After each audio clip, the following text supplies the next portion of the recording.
নেতাজি সুভাষচন্দ্রের কথা।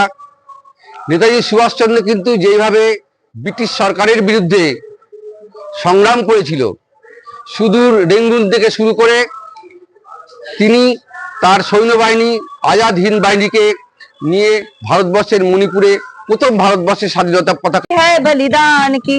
वंदे मातरम, वंदे मातरम, वंदे मातरम, वंदे मातरम।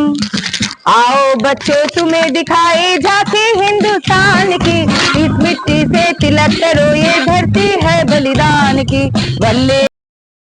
মানুষেরা রুখে দাঁড়িয়েছিল, বিপ্লব করেছিল, আর সেই 1947 সালে 15ই আগস্ট স্বাধীন হয়েছিল দেশ।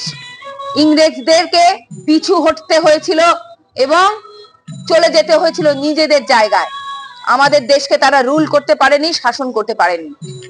এটা বলে আমি আমার বক্তব্য শেষ করছি। এবং প্রথম যেটা আমাদের কার্য পরিকল্পনার মধ্যে যেটা রয়েছে, সেটা আজকে আমরা দেশের পতাকা উত্তোলন করব এবং আমাদের মাননীয় প্রধান শিক্ষক মহাশয় শ্রী মলয় রায় উনি পতাকা উত্তোলন করবে।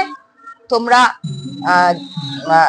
ইয়ে করো, তোমরা আমরা যখন পতাকা উত্তোলন হবে, ভারত মাতা কি জয়, তোমরা সবাই একসঙ্গে ধ্বনি করবে। হ্যাঁ, সেটা বলতে যাচ্ছিলাম। ভারত মাতা কি জয়, ভারত মাতা কি জয়, ভারত মাতা কি জয়।